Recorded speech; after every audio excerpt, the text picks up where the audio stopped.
PDCA, 5 porquês, Ishikawa, Design Think, Six Sigma, Pareto, Scrum e Design Sprint. Bom, diante de todas essas ferramentas e métodos de gestão, qual deles escolher para resolver um determinado problema na nossa empresa? Fica comigo aqui nesse vídeo, acompanha meu raciocínio, que eu vou te ensinar quais os aspectos que você deve avaliar dentro de um sistema para escolher a ferramenta ideal ou as ferramentas ideais para resolver o seu problema. Como é que a gente faz aqui esse match entre ferramenta e problema? Bom, o primeiro ponto que eu preciso que vocês entendam é a diferença entre a natureza de um problema complicado e a natureza de um problema complexo. Se você não entende ainda a diferença entre esses dois tipos de problema, eu fiz um vídeo sobre essa diferença, então assista esse vídeo antes, certo? E aí você vai conseguir acompanhar esse raciocínio. Outro ponto importante também que eu preciso que você tenha um mínimo de entendimento é sobre o funcionamento dessas ferramentas, desses métodos de gestão aqui, pelo menos na maioria deles, que aí assim você vai conseguir acompanhar aqui esse nosso pincel aqui. Pessoal, vamos lá, a gente está diante de um problema. Eu identifico que nesse ambiente eu tenho características de um problema complicado, eu tenho características de problema complexo, mas eu não sei qual ferramenta eu devo utilizar. Então, a gente, primeiramente, vamos começar avaliando o aspecto da causalidade. Causalidade. E aí é o seguinte, eu consigo estabelecer relações de causa e efeito dentro desse sistema, desse ambiente. Como é que eu vou avaliar essas relações de causa e efeito dentro de uma empresa? Quais são as ferramentas que eu utilizo? Bom, a gente pode utilizar as ferramentas da qualidade, as ferramentas padrões da qualidade, os 5 porquês, onde a gente tem um problema e vai questionando o porquê, nas respostas até chegar na causa raiz.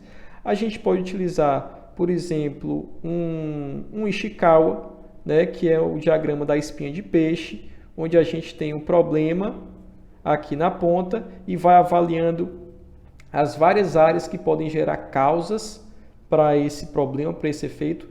Como também a gente pode utilizar, por exemplo, a análise de Pareto, que é a análise 80-20, onde eu identifico que 80% dos meus problemas são gerados por 20% de causas. Bom, então se por meio dessas ferramentas eu conseguir estabelecer relações de causa e efeito de forma clara e objetiva para todas as variáveis da minha empresa, ok, eu estou diante de uma situação complicada. Se eu não conseguir estabelecer para todas, como é o nosso caso aqui,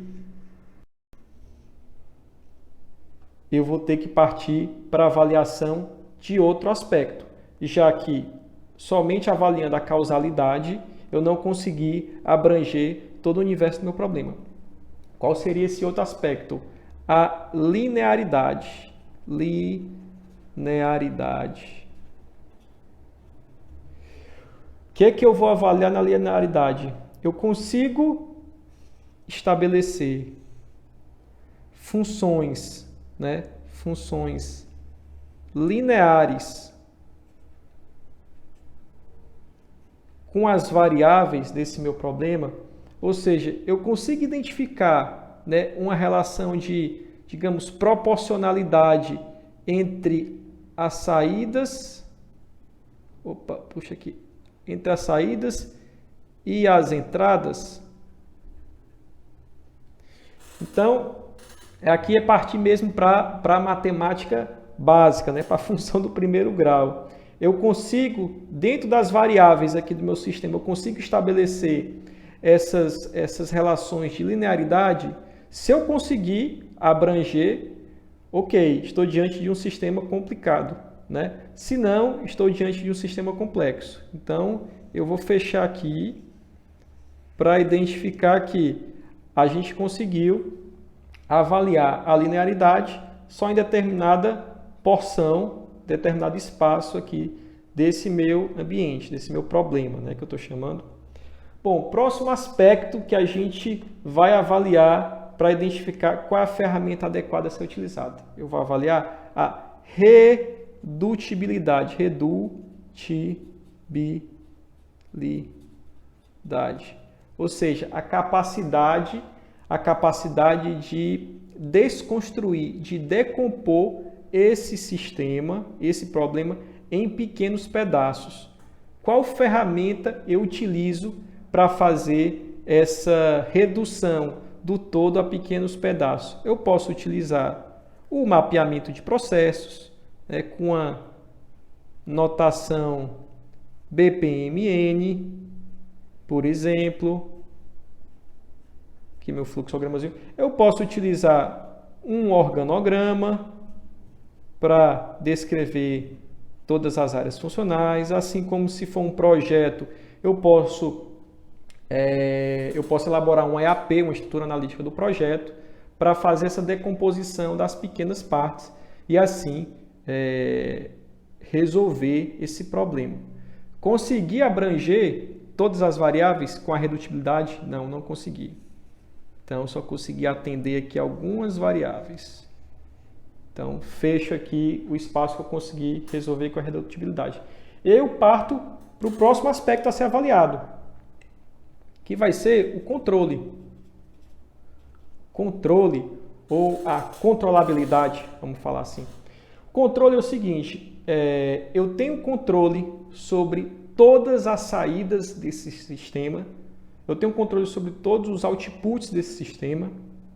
Como é que eu vou avaliar se eu tenho esse controle sobre todas as saídas? Eu posso utilizar como ferramenta, eu posso utilizar, por exemplo, os POPs, né, os procedimentos operacionais padrão, e a verificação da aderência desses POPs. Eu posso utilizar um Six Sigma para verificar meu nível de controle em relação aos erros e aos desperdícios. E aí eu avalio, a partir desse aspecto do controle, eu consegui resolver por completo e atender todas as variáveis? Então, não consegui. Ficou limitado aqui esse espaço. E aí a pergunta é o seguinte, bom, eu já avaliei causalidade, linearidade, redutibilidade e controle. E vocês percebam que eu ainda tenho vários aspectos do meu sistema, do meu problema, que não foram atendidos. Ainda tenho várias lacunas. Vocês podem perguntar o seguinte, será que se eu colocar mais tempo, mais energia, mais recurso avaliando cada um desses aspectos, será que eu não consigo expandir a área de abrangência de cada um deles? Sim e não, né? Sim, porque é possível, né, você ter um aumento, né, dessa área de atuação. Entretanto, quando a gente lida com sistemas complexos, com problemas complexos, essa abrangência é limitada. Então, assim, chega um momento que vai ser totalmente inócuo, perda de tempo, eu gastar mais tempo tentando identificar relações de causa e efeito.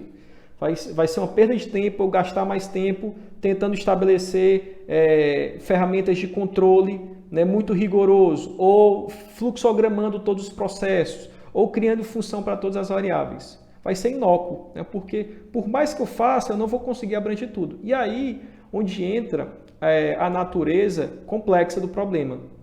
Eu tenho que partir para outros aspectos, para outras soluções. E aí, por exemplo, a gente pode, uma vez exaurido esses aspectos, a gente pode entrar com sense-making. Sense-making. André, o que é esse sense-making? O processo de dar sentido às coisas, né? é a gente estruturar o desconhecido, juntando vários tipos de dados, tanto dados objetivos como dados subjetivos, e sintetizando esses dados numa imagem ou numa narrativa que vai ajudar a gente a fazer um julgamento, a tomar alguma decisão sobre esse problema. Então, é o nosso processo.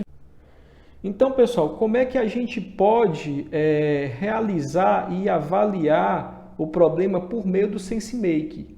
A gente pode, digamos, fazer processos de cocriação com a equipe, colocar as pessoas na sala, dar espaço para elas falarem e construir coisas em conjunto. A gente pode ter momentos de diálogo e de conversas com as pessoas, né, com a equipe. Assim como a gente pode também conhecer a história de vida, né, dos funcionários. Todos esses aspectos são ferramentas que vão nos ajudar a levantar esses dados subjetivos para tomar uma decisão baseada no SenseMake. Então, a partir do SenseMake, a gente já consegue, digamos, abranger aqui outras camadas desse problema. Beleza? Outro aspecto que a gente pode avaliar também é vou voltar aqui para não perder o enquadramento. É a cultura. Como é que a gente vai avaliar o aspecto cultura para influenciar a escolha de uma ferramenta para resolver o problema? A cultura, a gente pode influenciar a cultura, né, através de artefatos. O que são esses artefatos? É tudo que a gente consegue ver e perceber de forma tangível no ambiente. As roupas que as pessoas vestem, a forma como os móveis estão organizados, estão dispostos, a forma como as pessoas falam, né, e os símbolos, as cores, né, as logos, os quadros que estão dispostos na empresa, tudo isso são artefatos. A gente pode influenciar a cultura por meio de normas e valores, que é a forma como a gente estabelece o que é certo e o que é errado, a forma como a gente avalia os riscos e se expõe aos riscos, a forma como a gente estabelece nossas estratégias, como a gente se comporta em momentos de celebração, como a gente se comporta em momentos de feedback, de tensão. Então, através das normas e valores, a gente consegue também influenciar esse aspecto da cultura. E, por fim, o último aspecto aqui são os pressupostos, que é a camada mais profunda da cultura, né? A camada mais profunda. Por quê? Porque é onde a gente consegue revelar esses pressupostos através dos tabus que existem na empresa. São aquelas crenças inconscientes, implícitas, são aquelas piadas que geralmente acontecem na sala de diretoria, quando tem somente poucas pessoas. Então, de fato, é aquilo que está invisível, mas que, de certa forma, influencia diretamente, né, tanto as normas como as normas e valores e os artefatos também. Então, por meio da cultura, a gente abrange mais uma camada de variáveis para resolver esse problema. E aí, né, por fim, aqui o último aspecto que a gente vai avaliar vai ser a criatividade.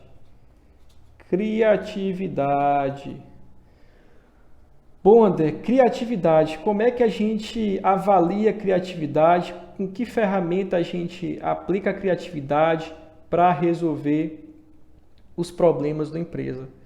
Bom, criatividade a gente pode começar primeiro com diversidade. Então, assim, eu só consigo ter um ambiente criativo se eu tenho um ambiente diverso, com várias formas de expressão, com vários backgrounds, com várias origens, né, com várias histórias. Então, e todas essas pessoas tendo espaço e tendo voz, né, para trazer à tona essas suas características únicas. Então, um elemento diverso, né, um ambiente diverso é essencial. Outro ponto também são o estabelecimento de princípios,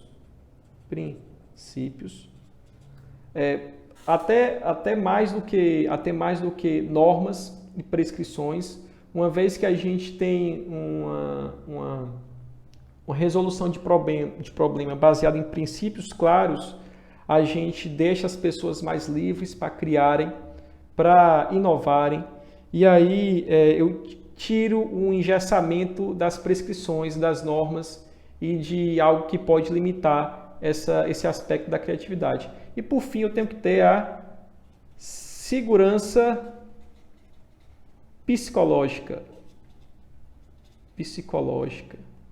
Muito importante, porque se eu estiver num ambiente onde predomina o medo, onde predomina o receio, a insegurança, isso limita totalmente a criatividade. E, de fato, vai ser uma tentativa inócua de fazer implantar alguma ferramenta de criatividade para resolver um problema. Então, através do aspecto da criatividade, a gente consegue abranger outras áreas aqui, outras variáveis do problema.